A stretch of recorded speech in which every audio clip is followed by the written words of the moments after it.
안녕하세요. 저는 40대 중반을 넘어가고 있는 여자입니다. 오늘은 저와 이혼을 하게 된 남편에 대해 이야기를 좀 해볼까 합니다. 그동안 남편의 앞날이 잘 되길 바라는 마음에 제 인생을 바쳤다고 할 만큼 정말 많은 걸 쏟아부었고, 남편은 그런 저를 항상 고맙게 생각하고 있었습니다. 행복한 삶을 살기 위해서는 저 혼자만의 노력으론 이루어질 수 없다는 걸 잘 알고 있던 남편 또한 열심히 살아왔었죠. 그런데 어느 날 점심시간 때 남편 얼굴 좀 보려고 잠깐 안과를 방문했던 어느 날 휴게실에서 남편과 처음 들어보는 여자의 목소리가 들려왔어요. 그 여자는 뭐가 그리 좋은지 깔깔거리며 상당히 거슬리는 목소리를 가지고 있었죠. 심기가 불편해진 저는 휴게실의 문을 활짝 열었고 남편은 처음 본 여자와 서로 커피를 마시면서 대화를 이어나가고 있었네요. 문을 열고 들어온 저를 본 남편은 아무렇지도 않은 척 반겨주면서 안과를 찾아와 준 손님이라며 점심시간이라서 진료 시간이 될 때까지 기다리시고 계시길래 잠깐 대화를 나눴다면서 처음 본 여자에 대해 설명해주고 있었어요. 둘의 모습을 대수롭지 않게 생각했던 저는 남편이 좋아하는 디저트를 들어 보이면서 신호를 주자 남편은 그 여자와 대화를 끝내고 진료실로 들어왔어요. 환자를 떠나서 다른 여자한테는 웬만해선 잘 웃지 않던 남편이 낯설게 느껴지긴 했지만 크게 문제될 거라곤 생각지 못했습니다. 그만큼 남편을 너무 믿고 있었죠. 당신이 다른 여자한테 그렇게 웃어 보이는 건 처음이라 좀 당황스럽긴 한데 앞으로는 조심 좀 해야 될 것 같아. 보는 눈이 많은데 괜히 쓸데없는 말들이 오고 가면 좋을 거 하나 없잖아. 우리가 여기에서 자리 잡는 데까지 정말 오래 걸렸던 거 알지? 동네에서 이상한 소문 나면 좋을 거 하나 없잖아. 잘 될수록 처신을 잘해야 된다고. 내 말 무슨 뜻인지 알지? 오늘 처음 본 환자고 보통 점심시간이라고 하면 진료 시간에 다시 오는데 그 환자분은 좀 다르게 계속 기다리길래 미안한 마음도 들고 해서 잠깐 말 좀 붙였던 것 뿐이야. 그리고 동네에서 소문날 정도로 내가 처신을 못하겠어? 남편은 걱정하지 말라면서 제가 오히려 너무 예민하게 반응하는 거라고 대수롭지 않게 생각하고 있었습니다. 그때까지만 해도 남편도 그렇고 저 또한 앞으로 엄청난 일이 펼쳐질 거라곤 전혀 생각지 못했었죠. 저도 제 일이 있다 보니 남편의 안과에 자주 오지는 못해도 웬만해선 최대한 남편 퇴근 시간대는 맞춰서 집에 같이 들어가려고 노력을 했었어요. 언제나 함께하고 싶은 그런 마음이 있었기 때문에 그때도 남편 안과로 향하고 있었는데 남편에게 갑자기 전화가 왔어요. 나 지금 거의 다 도착해가. 지금 차가 좀 막혀서 10분 정도면 될 것 같은데? 벌써 건물 밖으로 나온 건 아니지? 그런 건 아닌데 이제 막 나가려고 그러는데 오늘은 같이 못 들어갈 것 같네. 오래간만에 친구 녀석이 찾아와서 같이 저녁을 좀 해야 될 것 같아. 지나가던 길에 내 얼굴 좀 보려고 잠깐 들렸다는데 그냥 돌려보내긴 그렇잖아. 아, 그래? 내가 아는 분이셔? 그럼 뭐 어쩔 수 없지. 너무 늦게까지 있다가 오진 말고 적당히 시간 보내고 들어와. 갑자기 찾아왔다는 남편의 친구분 때문에 저는 어쩔 수 없이 차를 돌리게 되었어요. 결국 저 혼자 집으로 들어오게 되었고 남편은 12시 정각이 되어서야 들어오게 되었네요. 자주 있었던 일이 아니었기 때문에 남편의 시간을 방해하고 싶지 않았고 친구분과 최대한 좋은 시간 보낼 수 있게 조금도 연락을 하지 않았어요. 제가 믿었던 만큼 남편 또한 저와의 약속을 깨지 않았고 12시가 넘지 않게 들어온 점에 대해서 이미 마음이 풀려 있었죠.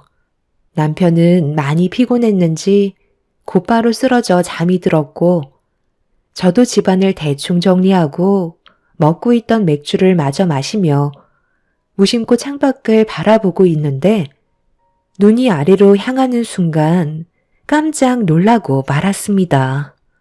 멀어서 잘 보이지 않았지만 위층을 바라보고 있던 여자와 눈이 마주치게 되었고 그 여자는 저를 빤히 쳐다보더니 몸을 돌려 차에 올라타 사라지고 말았습니다. 온몸에 소름이 돋는 순간이었지만 저희 집이 고층이라 다른 곳을 보고 있었을지도 몰라 그냥 넘어가는 게 속 편할 것 같아 저도 서둘러 잠이 들었네요.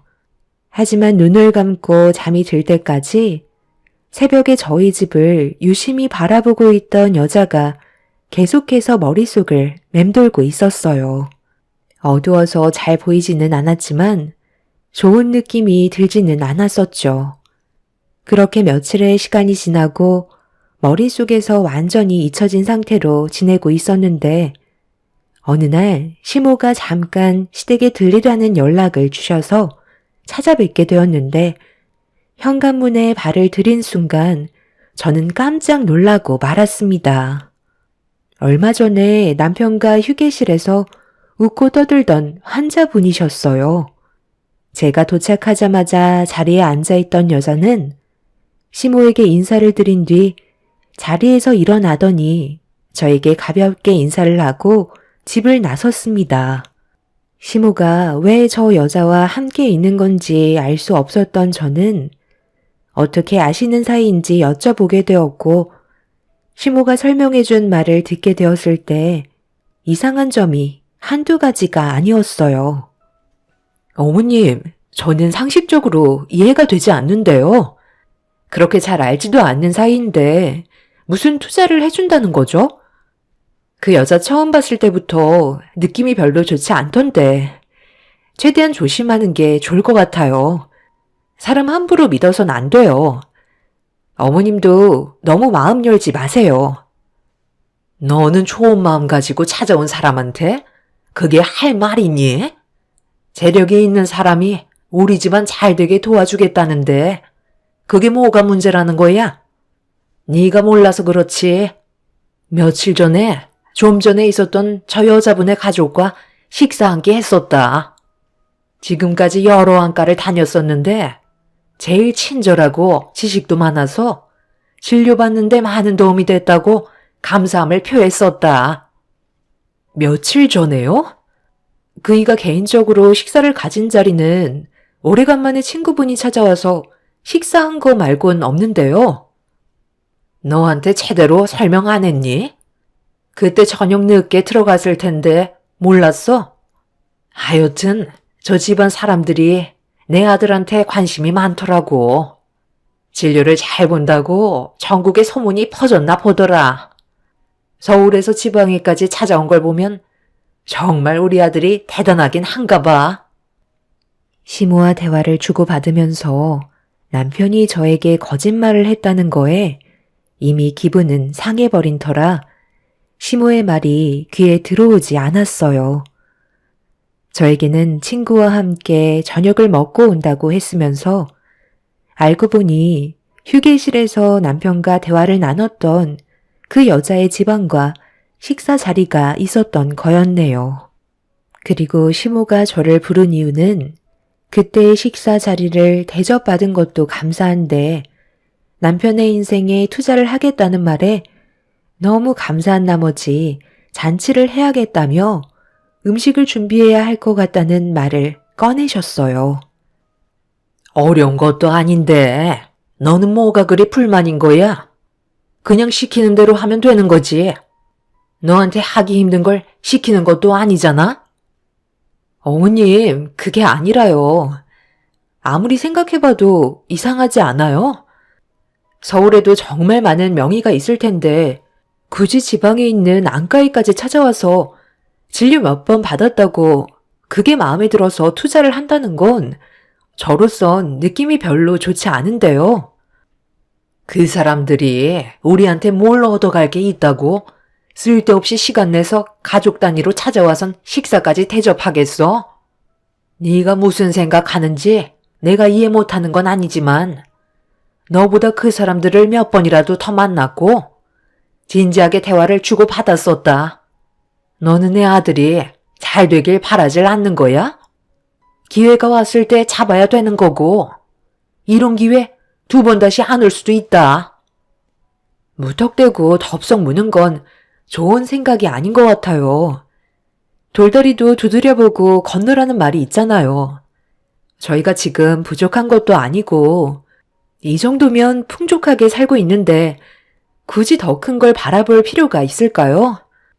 그 사람들이 투자를 해준다면 그만큼 원하는 조건이 있을 거 아니에요. 서울권의 안가를 차린다는 건 정말 많은 금액이 필요한 거라고요. 저는 다시 한번 생각해 봤으면 좋겠어요. 함부로 접근했다가 오히려 큰 피해를 보게 된다면 그땐 후회도 이미 늦어버릴지 모른다고요. 그건 내가 알아서 판단할 테니까 너는 그냥 내가 시키는 거나 잘하면 된다. 만약 너 때문에 좋은 기회 놓치면 책임질 거니? 시모는 제 말을 조금도 들으려 하지 않았어요. 무조건 시키는 거나 잘하라고 오히려 언성을 높이고 계셨죠. 시모와 대화해봤자 해결 방법도 찾을 수 없을 것 같아 일단 알겠다고 얘기한 뒤에 서둘러 집으로 들어왔네요. 남편도 방금 들어왔는지 식탁 위에 가방을 올려놓고 있었어요. 저는 남편의 얼굴을 보자마자 흥분을 감추지 못했습니다. 도대체 왜 나한테 거짓말을 한 거야? 당신 저번에 친구 만나서 저녁 먹고 온다고 말했었잖아. 나 방금 어머님 댁 다녀왔거든? 거기에 누가 있었는지 알아? 저번에 당신이랑 휴게실에서 같이 대화 나누던 여자가 앉아 있었다고. 내가 납득할 수 있게 설명을 해줘야 할 거야. 지금 얼마나 많은 것들이 의심이 되는지 알아? 당신 나한테 표정 하나 안 바뀌고 거짓말 하더라? 다 설명하려고 했어. 일단 침착하게 내 말 좀 들어봐.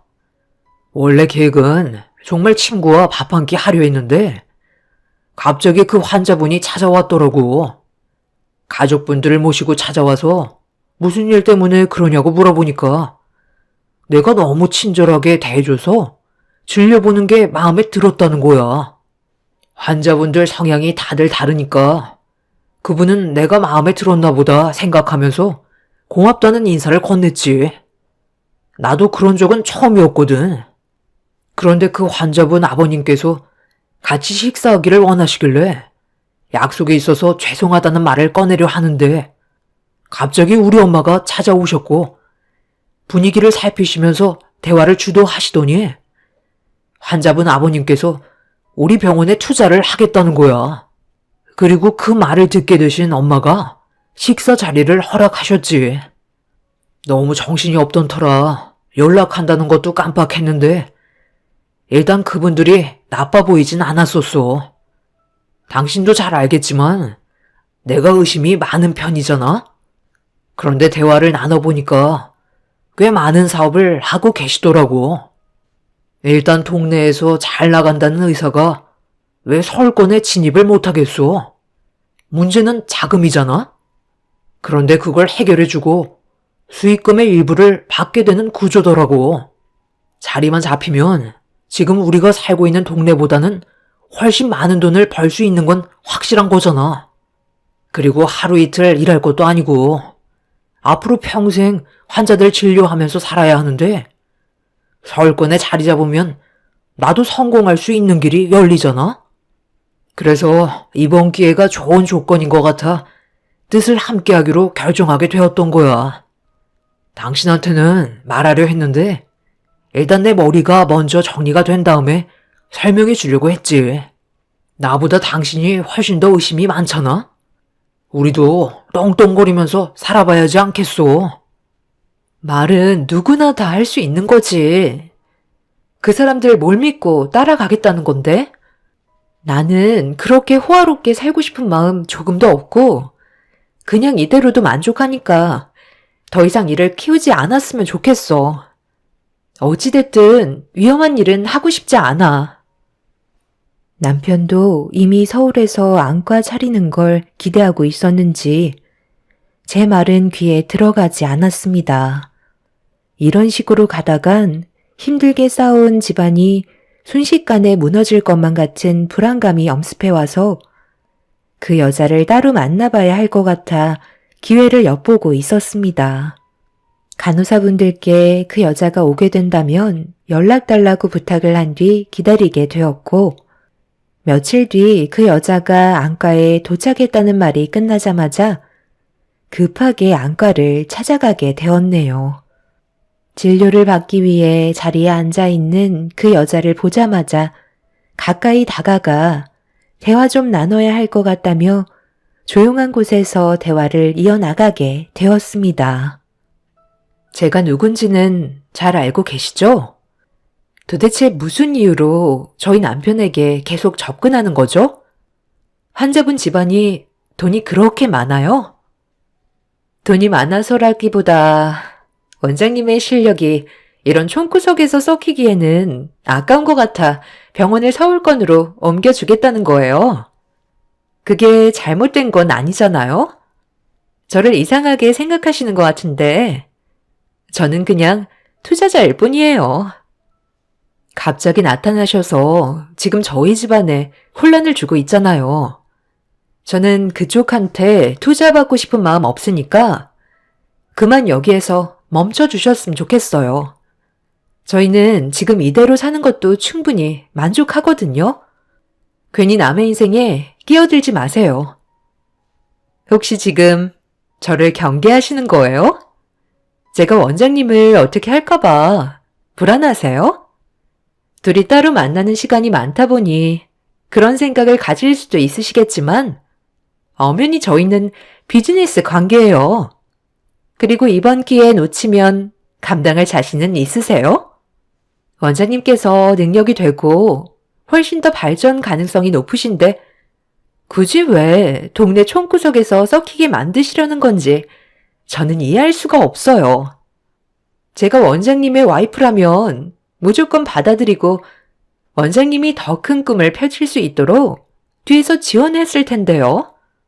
무슨 가두리 양식장도 아니고 사모님이 원하는 대로 원장님이 움직여야 한다는 건 혼자만의 이기적인 생각 아닌가요?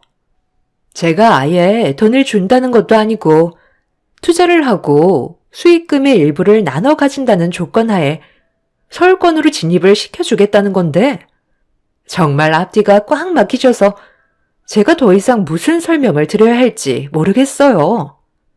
어차피 입 아프게 설명드려봤자 결국 반대하실 거잖아요?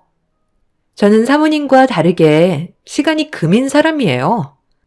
쓸데없는 시간 낭비하고 싶지 않으니 먼저 일어나겠습니다. 그 여자는 저와는 더 이상 대화를 섞고 싶지 않다며 자리에서 일어나 안과로 들어갔어요. 그리고 저희 남편에게 진료를 받기 위해 진료실 안으로 들어갔습니다. 속이 말이 아닌데도 남편은 그런 제 마음은 전혀 모른 채 그 여자와 웃음이 끊이지 않았습니다. 아무것도 해결하지 못한 채 어떻게 해야 할지 모르는 제 모습이 너무 한심해 보였어요. 남편은 이미 모든 게 확고했고 저를 무시하면서 그 여자와 손을 잡았습니다. 그런데 제가 생각했던 거와 다른 방향으로 흘러가기 시작했고 정말 서울권의 안과를 차려주었네요. 그 여자는 저를 바라보면서 너무 속고만 살아왔던 것 같다고 좀 더 넓은 시야로 봐야 할 것 같다는 말로 저를 무시하고 있었습니다. 그 여자의 집안에서 남편에게 투자한 금액은 17억 정도였고 위치도 상당히 좋아 개원을 하게 되면 상당히 많은 환자분들이 찾아와 주실 것 같아 보였어요. 시무한 남편은 기뻐 날뛰며 곧 개원할 안가를 보면서 꿈만 같다고 행복을 감추지 못하고 있었습니다. 시모는 지방 총구석에서 벗어나 서울권의 자리를 잡을 수 있게 해준 사람들에게 보답을 해줘야 할 것 같다며 잔치상을 차려야겠다며 일정을 잡으셨고 저는 시모의 지시대로 음식을 만들 수밖에 없었네요. 제가 생각했던 거와 정반대로 흘러가게 되다 보니 오히려 저는 할 말이 없었고 남편과 시모는 그런 저를 보며 오히려 막대하기 시작했습니다. 하마터면 저 때문에 인생을 망칠 뻔했다고 안 좋은 눈빛으로 바라보고 있었네요. 제가 할 수 있는 건 시모를 도와 음식 준비뿐이라 최대한 열심히 음식을 만들었고 여러 가지로 스트레스를 받아서 그런지 한창 음식을 준비하다가 코피까지 쏟아지고 말았어요. 그렇게 모든 준비가 끝이 나고 시댁에 모두가 함께 모였는데 제 눈앞에 충격적인 광경이 펼쳐지고 있었습니다. 누가 봐도 저는 시댁 집안의 가정부의 역할을 하고 있었고 남편의 옆자리에 그 여자를 자리에 앉혔어요. 그걸 지켜보고 있던 저는 기분이 상당히 좋지 않았죠. 하지만 남편에게 해준 게 있다 보니 아무 말도 하지 못하고 있었습니다. 그 여자의 집안 사람들과 남편과 시모는 누가 봐도 상견례하는 자리 같은 느낌을 지울 수 없을 만큼 분위기가 이상하게 흘러가고 있었네요. 그런데 남편이 기분이 좋아서 그랬던 건지 아니면 술이 좀 과한 건지 그 여자에게 고맙다며 밥을 떠먹여 주고 있었습니다. 시모는 그 모습을 보면서 둘의 사이가 상당히 좋아 보인다며 며느리로 받아들여도 되겠다는 어이없는 말을 늘어놓고 있었습니다. 본처가 떡하니 앞에 있는데 시모의 한마디에 모두가 더 크게 웃고 떠들며 분위기를 즐기고 있었네요. 그날 정말 머리끝까지 한계에 도달했는데도 터질 것 같은 감정을 억지로 눌러 참아가고 있던 그때 남편이 화장실을 가겠다며 자리에서 일어났고 잠시 뒤 그 여자도 자리에서 일어나 잠깐 바람 좀 쐬겠다며 집 밖으로 나갔습니다. 뭔가 알 수 없는 기류가 흐르는 걸 느끼게 된 저는 상황을 살피고 있는데 화장실에서 나온 남편이 곧장 밖으로 나가더라고요. 그걸 목격한 저는 조용히 남편의 뒤를 따랐고 눈앞에 펼쳐진 충격적인 광경은 온몸을 떨리게 만들었습니다. 남편과 그 여자가 서로 입을 맞추고 있었어요. 그리고 이어지는 대화는 입을 다물지 못할 만큼 소름 돋는 말들을 계속해서 주고받고 있었습니다. 민니 씨 덕분에 내가 그토록 바라던 꿈을 이룰 수 있게 되었어. 앞으로 우리 관계는 더욱더 발전할 거고 앞날은 꽃길만 열릴 거야. 그 전에 하루빨리 정리하는 게 우선일 거야. 우리가 숨길 수 있는 것도 한계가 있잖아? 내가 당신한테 투자한 만큼 당신도 내가 원하는 걸 하루빨리 줘야 하잖아. 최대한 서둘러서 둘의 관계를 정리하고 내 옆으로 와줬으면 좋겠어. 그거야 걱정하지 마. 사기라고 생각했다가 제대로 한 대 맞아서 더 이상 아무 말도 못해. 이걸로 확실하게 기 죽인 다음 계속해서 실망스럽다고 표현하다가 내 앞날을 그 사람이 막을 것 같다고 얘기하면서 자연스럽게 이혼하면 되는 거야. 그러니까 너무 걱정하지 마. 최대한 빠른 시일 내에 정리하고 당신 옆으로 갈 거니까. 우리 자기는 결혼식이나 신경 쓰고 있어. 남편과 그 여자는 투자자의 관계를 이미 넘어선 사이가 되어버린 상태였어요. 어디서부터 잘못된 건지 남편의 마음은 이미 그 여자에게 전부 다 넘겨준 상태였습니다.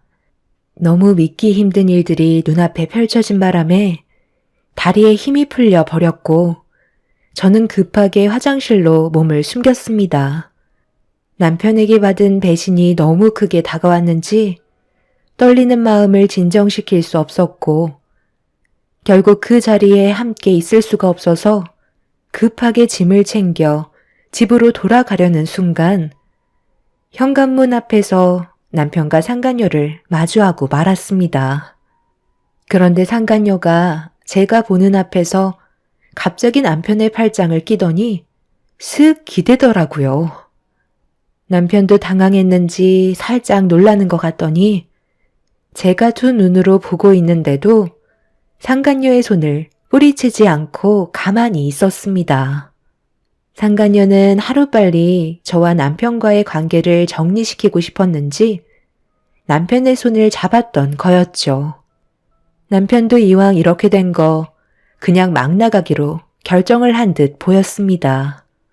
결국 두 사람이 제 앞에서 손을 잡는 모습을 보게 된 저는 이성을 잃게 되었고 상간녀의 머리채를 잡으면서 난리를 치고 말았습니다. 순식간에 벌어진 일이라 시모와 상간녀의 집안 사람들이 급하게 달려와 뜯어 말리고 있는데 남편이 뭐 하는 짓이냐며 제 뺨에 손을 올려 붙였어요. 그리고 뒤이어 시모가 제 머리채를 잡아 뒤흔드셨죠. 남편과 결혼해서 정말 열심히 살아왔고 모든 걸 쏟아 부었는데 돌아오는 건 남편에게 뺨을 맞은 거와 시모에게 머리채를 잡힌 거였네요. 저도 질세라 시모를 밀쳐내고 남편과 상간녀 얼굴에 사정없이 손을 올려 붙였습니다. 상간녀는 사람도 임자가 있다며 저와는 인연이 아니라면서 서둘러 이혼하라는 말을 거침없이 뱉었습니다. 저 혼자 속고 있었던 거였지 이미 시댁 집안과 상간녀의 집안은 서로 모든 대화가 끝이 난 상태였어요. 결국 모든 걸 잃게 된 상태로 혼자 집에 들어오게 된 저는 오열을 하게 되었고 집을 지키고 있던 애들은 제가 눈물을 보이자 당황스러워하고 있었네요. 모든 사실을 전부 다 털어놔야 하는데 차마 남편에게 다른 여자가 생겼다는 걸 입 밖으로 꺼낼 수가 없었습니다. 저를 배신한 사람과 더 이상 살아갈 마음이 없던 저 또한 이혼을 생각하고 있었고 이 사실을 저희 부모님께 알리자 집안은 또 한 번 난리가 나고 말았습니다. 하지만 남편은 저희 부모님께 죄송하다는 한마디를 하기는커녕 오히려 자기 인생의 앞날을 막은 사람이 저라고 더 큰 목소리로 저희 부모님께 대들고 있었네요. 결국 저희 부모님께서 쓰러지시기까지 했지만 남편은 제가 알던 사람이 아니었어요. 항상 저에게 고마워하며 모든 일이 잘 될 수 있게 뒤에서 노력해줘서 여기까지 올 수 있었다고 매일 밥 먹듯 얘기했던 사람이 더는 제가 쓸모없다는 말을 꺼냈을 때 정신적으로 버티기가 너무 힘이 들었습니다. 결국 남편도 저보단 돈이었던 거였죠. 그렇게 남편과 함께 했던 모든 세월들을 정리한 뒤에 이혼 서류를 들고 남편이 개원한 안가로 들어가려 하는데 상간녀가 전화 통화를 하면서 급하게 안가에서 나와 어디론가 달려가더라고요. 상당히 다급해하며 불안한 모습을 보이고 있었고 무언가를 숨기고 있는 것 같은 느낌이 들어 그 뒤를 밟았습니다. 그렇게 찾아간 곳은 어느 요양병원이었어요. 그리고 그곳에서 충격적인 광경과 이어지는 대화는 왜 상간녀가 남편한테 접근했는지 알 수 있었고 믿을 수 없는 일들이 진행되고 있었죠. 그렇게 모든 사실을 알게 된 저는 다시 안가로 돌아오게 되었고 남편은 상간녀에게 푹 빠져선 이혼 서류 가지고 왔냐며 서둘러 도장 찍고 제출하자고 보채고 있었습니다. 자기가 선택한 인생이니 어쩔 수 없는 거였지만 정말 안타까운 순간이었죠. 잘 생각했어. 소송까지 가는 것보다 적당한 금액에서 합의 보는 게 제일 좋다니까. 오늘 이 시간 이후로 각자 인생에 더 이상 끼어들지 않았으면 좋겠어. 나는 다시 시작하게 된 삶이기 때문에 그 누구의 방해도 받고 싶지 않아. 내 자식들에게도 미안하지만 지금 나는 새롭게 시작한 가정에 충실해야 되지 않겠소? 그러니 당신이 애들한테는 잘 좀 설명해줘. 아빠가 보고 싶어도 나는 절대 앞에 나타나지 않을 거야. 그리고 그렇게 하는 게 모두가 조금이라도 덜 아프지 않겠소? 그래. 당신이 선택한 인생이니 앞으로 잘 살면 그만이겠지. 나도 확실하게 얘기하는데 그 어떤 일이 있더라도 절대 찾아오지 마. 당신이랑 나는 오늘 이 시간 이후로 끝인 거야. 그런데 그거 알아? 당신이 아직 하나 모르는 게 있는 것 같은데 그 여자가 얼마나 무서운 사람인지 나중에 깨닫게 될 거야. 사람은 복수를 꿈꾸게 되면 자기 인생도 버리게 되는 거거든. 갑자기 그게 무슨 말이야? 너는 아직까지 나한테 미련이 남은 거야? 어차피 도장 찍었고 끝난 관계인데 더 이상 상관하지 마. 네가 무슨 말을 해도 나는 듣지 않을 거니까. 이제 각자 갈 길 가면 될 것 같은데? 이거 뭐야? 왜 이런 걸 나한테 주는 건데? 그곳에 가면 모든 진실이 밝혀질 거고 당신이 몰랐던 또 다른 세계가 펼쳐질 거야. 앞으로 잘해봐. 넌 인생 정말 꼬였어. 남편은 제가 건넨 요양병원 명함 한 장을 쥐곤 어리둥절해하는 표정으로 바라보고 있었습니다. 하지만 남편은 듣기 싫다며 제가 건넨 명함을 던져버리면서 실성한 개처럼 날뛰기 시작했어요. 상간녀인 그 여자와 갈라서게 만들려고 계획한 거 뻔히 안다고 알고 싶어 하지 않았습니다. 저는 마지막에도 상간녀에게 빠져나올 수 있는 기회를 줬지만 남편은 그 기회조차 발로 걷어차 버렸네요. 그렇게 저는 남편에게 넉넉한 이혼 위자료를 받게 되었고 재산 분할과 정신적인 피해 보상을 끝으로 인연을 끊게 되었습니다. 물론 상간녀한테도 가정이 깨지면서 얻게 된 손해에 대해 소송을 걸어 위자료를 받은 다음 완벽하게 관계 정리를 끝내게 되었네요. 그리고 6개월이 지났을 시점에 전 남편이 저희 집에 갑자기 찾아와 다급하게 문을 두드렸고 문을 열자마자 무릎을 꿇었습니다. 여보, 내가 잘못했어. 한 번만 용서해줘. 그땐 정말 정신이 나갔었나 봐. 당신이 하는 말을 전부 들었어야 했는데 돈에 눈이 멀어서 잘못된 길을 선택하고 말았어. 나 다시 돌아오고 싶어. 애들도 보고 싶고 예전에 행복했던 삶을 되찾고 싶다고. 당신이랑 이혼한 지 6개월이나 지났는데 이제 와서 뭘 바로 찾겠다는 거야? 우리는 벌써 못 볼 걸 다 봤잖아. 그리고 그때 뭐라고 그랬지? 2번 다시 얼굴 안 보고 살기로 해놓고서 이제 와서 이런다고 내 마음이 다시 바뀔 것 같아? 내가 말했던 요양병원 가봤나 봐? 그 사람들의 목적이 뭔지 이제 알겠지? 너는 평생 먼저 세상 떠나신 아버님의 죄를 대신 지어야 할 거야. 남편은 제 앞에서 손이 발이 되도록 빌면서 오열을 했지만 이미 물은 엎질러진 상태였어요. 제가 남편과 결혼하기 전에 벌어졌던 충격적인 사건이 하나가 있었습니다. 시부가 오래전에 시모 몰래 바람을 피우고 있었는데 시모한테 걸리는 바람에 상간녀를 데리고 도망을 친 적이 있었어요. 그런데 상간녀가 시부와의 관계를 밝히겠다며 난리를 친 적이 있었고 서로 몸싸움이 격해지다가 시부는 상간녀를 강하게 밀쳐버렸었네요. 그런데 그 순간 넘어지면서 바닥에 돌출되어 있던 무언가에 눈을 다치게 되었고 결국 실명을 하게 된 거였죠. 그때 당시 시부의 상간녀도 가정이 있었는데 그 상간녀의 딸이 바로 지금의 상간녀였던 겁니다. 도망을 치고 잠적해버린 시부는 예기치 못한 사고로 세상을 떠났지만 그분은 시부가 살아있다고 알고 있었는지 자신의 눈을 그렇게 만든 거에 대해 복수를 꿈꾸고 있었던 거였죠.